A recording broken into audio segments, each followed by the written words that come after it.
Assalamualaikum warahmatullahi wabarakatuh. Kembali bersama di channel FI Miftahl Ulum Kepatuhan. Pagi ini kita akan bahas video membahas yang lagi ramai, ya, yakni yang lagi viral itu kecerdasan bukan dari sekolah dari Pak Presiden. Karena kita itu sebagai guru, kita harus bertumpu dengan data objektif tanpa subjektif ya. Ya perlu subjektif tapi kita lebih mengedepankan objektif data ya. Dalam suatu berita atau informasi kita harus cek dulu ya, mana yang opini, mana yang fakta ya. Biar kita menambah wawasan juga ya. Langsung saja kita praktekkan bagaimana kita memilah-milih ya. Pertama, boleh Bapak Ibu masuk ke aplikasi Gemini ya, langsung muncul seperti ini, atau langsung ke videonya ya. Misal kita ke videonya ya, cara memilah-milih secara mudah ya. Jadi,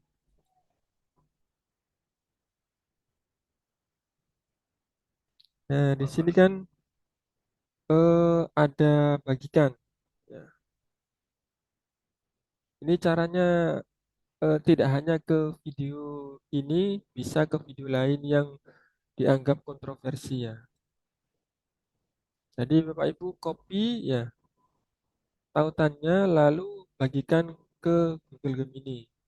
Ya. Jadi gini, untuk promnya ya kita rangkai saja. Misal linknya dulu ya. Ini linknya sudah kita tempel. Lalu gini, kita sebagai seorang pendidik pakai prompt literasi. Jadi gini, tolong analisis pernyataan dalam video ini secara objektif. Nah, ingat ya ada subjektifnya ya. Jangan membela maupun menyerang presiden. Ya, pisahkan ya. Kita harus ada pisahkan antara fakta, apalagi opini ya. Opini, interpretasi, ke asumsi dan kesimpulan. Terus, ya, apalagi? Oh ya, periksa konteks. Nah, ini harus ini lengkap ya. Pernyataan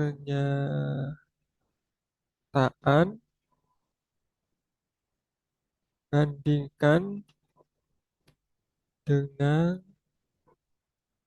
teori psikologi pendidikan dan penelitian ilmiah. Nah, lebih spesifik, lebih bagus, lebih lengkap ya. Serta gunakan, ini agak lengkap memang ya. Serta gunakan sumber resmi dan primer. Agak kita lengkapkan kan ya. Jika tersedia. Itu. Jelaskan juga argumen. Ya, kita juga harus bisa mendatangkan argumen-argumen ya. yang mendukung dan juga ya dan yang kritik. Ya, pernyataan tersebut.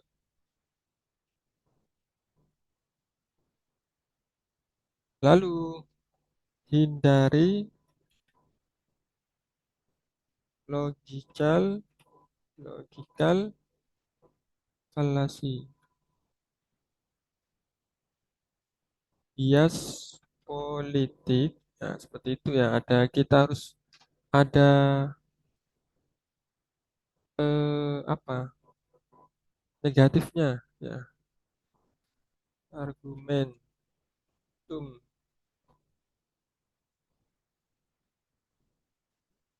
seperti itu dan generalisasi berlebihan. Oke, jadi kalau ada informasi dari publik ya, dari sosmed, jika Bapak Ibu ingin tahu secara mendalam suatu pernyataan itu, fakta dan opini dan lain sebagainya, tinggal masukkan ke Gemini ya, lalu masukkan linknya ya, link, kemudian pakai prompt yang secara lengkap ya, sesuai dengan standar analisa. Seperti ini kan, tolong analisis pernyataan video ini secara objektif, jangan membela maupun menyerang presiden. Nah, ini harus ada ya. Tidak membela, tidak menyerang. Gitu. Pisahkan antara fakta, opini, interpretasi dan asumsi serta kesimpulan. Itu harus ya. Terus periksa konteks, ini penting juga ya. Bandingkan dengan teori ini juga ya. Dan juga menghindari logikal falasi, bias politik ya dan lain sebagainya, ini harus agar kita tidak apa tertarik sentimen. Oke, kita klik kirim.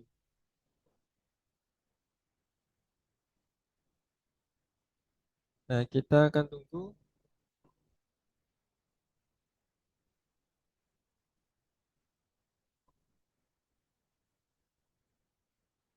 Ini masih proses ya, karena banyak yang eh, pro kontra ya. Tapi kita tetap harus lihat analisanya ya. Sebagai pendidik yang baik, kita juga perlu menganalisa ya. Nah, ini sudah tersimpulkan konteks pernyataan.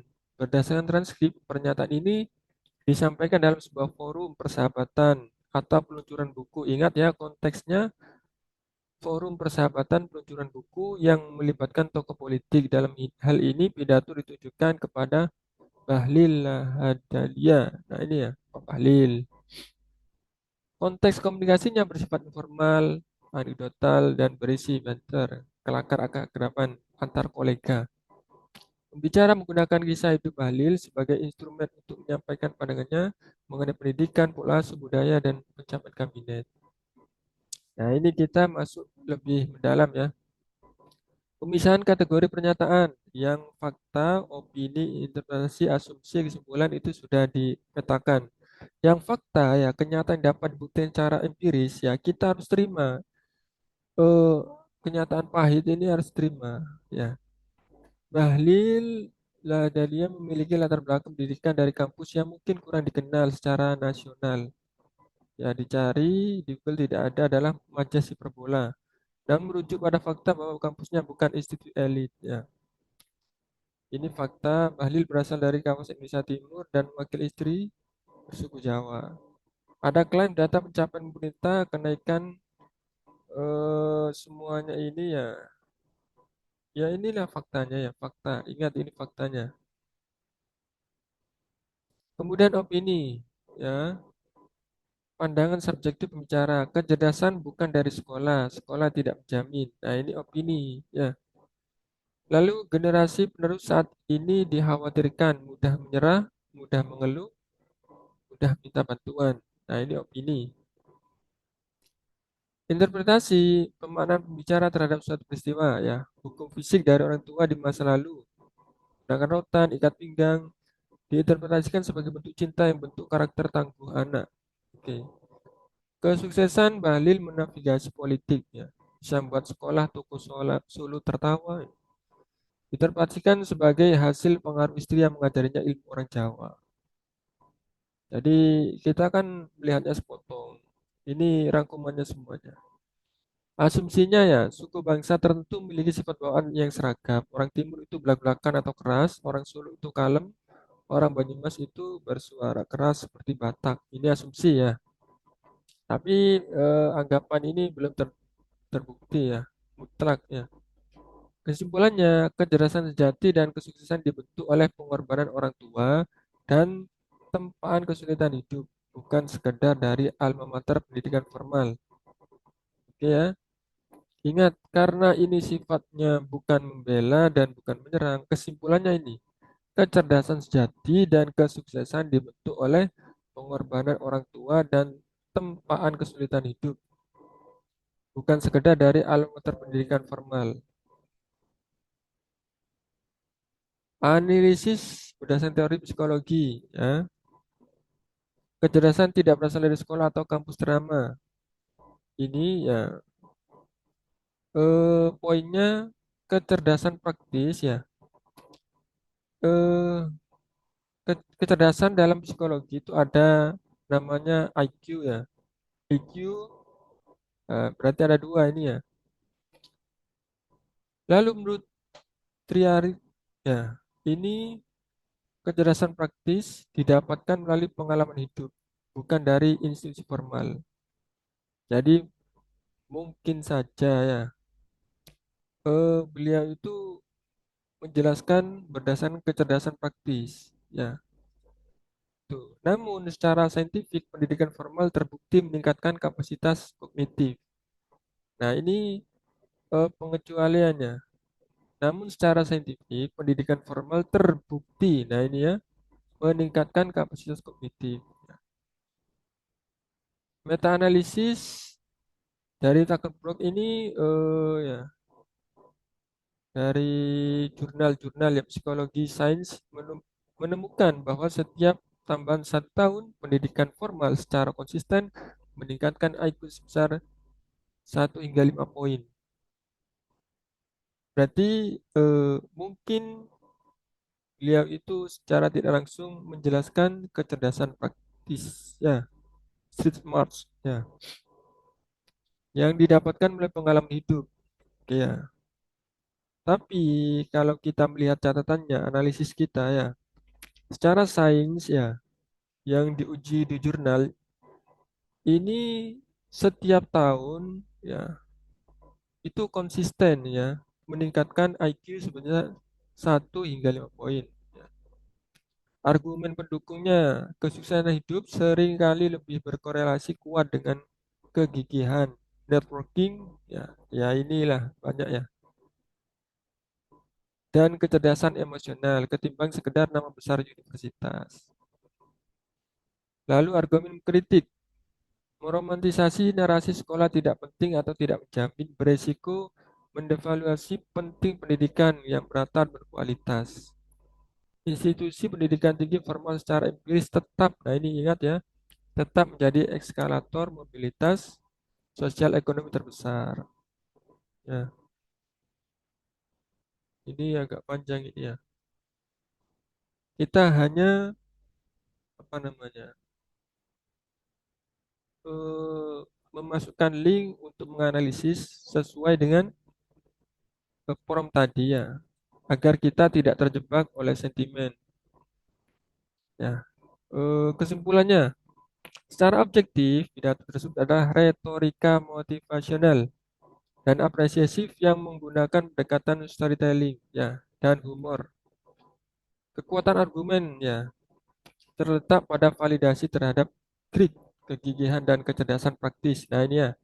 Jadi yang dimaksud di situ adalah kegigihan dan kecerdasan praktis. Jadi beliau itu menyoroti bahwa determinasi kemampuan adaptasi sosial dan dukungan keluarga dalam hal di sini adalah ibu atau istri, seringkali menjadi penentu kesuksesan yang lebih besar dibandingkan sekedar prestasi akademis. Ya. Eh, Kelemahan di sini ya, atau celah kritis ya, yang dianalisis tadi itu ya, penggunaan logika falasi ya, yaitu menarik kesimpulan umum bahwa sekolah atau pendidikan tidak menjamin sesuatu hanya bermodalkan satu kisah sukses bahlil. Serta survivorship bias menganggap didikan keras dengan kekerasan fisik di masa lalu adalah cara yang ideal untuk menciptakan ketangguhan hanya karena yang bersangkutan berhasil melewatinya. Selain itu, terdapat penyederhanaan karakter etnis yang syarat akan stereotip budaya. Oke, di sini sudah fix ya, tidak ada pembelaan dan tidak ada menyerang. Ini semua analisis dari Google Gemini. Ya, seperti itu. Jadi untuk seperti ini tuh tujuannya untuk menambah pengetahuan. Oh, kabar ini mana yang opini, mana yang fakta, mana kesimpulannya. Oh, ini cara analisnya seperti ini, gini-gini.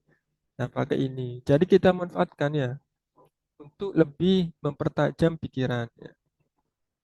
Ada lagi selain ini, pakai apa? Pakai langsung ke sini. Bagikan kan sampingnya ada tanya. Nah, Pak Ibu tanya langsung di sini. Di sini ada dua pilihan. Oh, tambah lagi. Ada ringkasan video, rekomendasi, pandangan Pak Prabowo tentang kecerdasan seorang. Ya, apa proyeksi? Berarti ini rangkuman dari sini. Ya. Tapi karena kita itu menggunakan tanyakan Gemini, berarti kita pakai sampel saja pertanyaannya. Jadi gini, Bapak Ibu boleh tanyakan apa seperti yang apa makna yang paling objektif dari pernyataan kecerdasan bukan dari sekolah. Terus apa lagi? Jelaskan ya, tanpa membela atau menyalahkan pihak manapun. Nah, ingat, agar semakin objektif, kita harus memberikan catatan, jelaskan tanpa membela atau menyalahkan pihak manapun. Jadi kita berada di tengah-tengah. Ya. Kita enter. Kita tunggu. Ini hanya sampel saja ya. Bisa untuk pertanyaan lanjutan sesuai dengan keinginan Bapak Ibu. Harus ada konteksnya atau harus menggunakan kata-kata objektif dan tidak membela dan juga tidak menyerang. Oke. Secara objektif, pernyataan kecerdasan bukan dari sekolah dalam konteks video tersebut merujuk pada pemahaman bahwa kecerdasan bukanlah properti tunggal yang hanya dibentuk oleh institusi formal. Ya. Jadi di sini seperti tadi ya, yang ini tadi kecerdasan sebagai hasil adaptasi dan pengalaman. Ya. Jadi pembelajaran hidup, pengalaman hidupnya. Jadi seringkali dipandang sebagai kemampuan seorang untuk menyelesaikan masalah, problem solving yang diasah melalui kesulitan, interaksi sosial, dan tantangan di luar lingkungan. Hampir sama ya. Ya. Jadi seperti tadi, mana tadi? Ini ya, ini sama seperti itu ya. Validasi terhadap grit kegigihan, seperti itu. Terus perbedaan antara pendidikan formal dan kognisi. Secara akademis, sekolah menyediakan struktur pengetahuan teoritis dan sertifikasi. Namun, pernyataan tersebut menyoroti aspek kecerdasan praktis. Nah, ini seperti ini ya. Kecerdasan praktis, oke. Dan kecerdasan emosional, oke. Terus kecerdasan sebagai konstruksi multidimensi, ya. Menyeratkan bahwa kecerdasan bersifat multidimensi, ya. Nah, di sini secara keseluruhan pesan ini bertujuan untuk menegaskan bahwa keberhasilan seorang tidak bisa hanya dinilai dari latar belakang pendidikannya, melainkan dari kapasitas individu dalam mengolah realitas kehidupan yang ditemui di lapangan. Jadi ya miriplah dengan ini ya. Jadi seperti itu. Tidak hanya dalam berita ini, berita-berita yang lain boleh Bapak Ibu kalau ingin menganalisisnya menggunakan prompt tadi yang saya jelaskan tadi ya. Sesuaikan dengan kebutuhan. Ingat kita harus eh, objektif ya. Baru kita bisa menyimpulkan nanti ya. Ya caranya seperti tadi itu. Ya dari dibagikan langsung ke aplikasi Gemini. Boleh langsung ketanya. Oke. Terima kasih eh, atas teman-teman yang sudah rela menonton. Kalau ada salah, mohon maaf. Karena kita ini hanya menguji eh, Gemini dan fitur Gemini yang ada di Google ya, Google YouTube di YouTube. Sorry, agar kita lebih objektif dalam menilai sesuatu. Ya, tetap kita harus punya pandangan dari pembelajaran ya, suatu pembelajaran. Ini kan sebenarnya pembelajaran seperti mempertajam pikirannya lewat ini ya. Kalau kita cuma lihat video, sesuatu informasi tanpa menganalisis terlebih dahulu ya itu takut menimbulkan bias ya. Jadi kita pakai Google Gemini ini untuk menganalisis, membantu menganalisis ya, untuk mempertajam pikiran kita, cara berpikir kita. Oke, terima kasih. Semoga Bapak Ibu dalam keadaan sehat, walafiat, lahir batin. Sekian, mohon maaf sebenarnya kalau ada salah dan kalau ada kelebihan itu semata-mata dari Allah Subhanahu wa taala. Sekian. Assalamualaikum warahmatullahi wabarakatuh.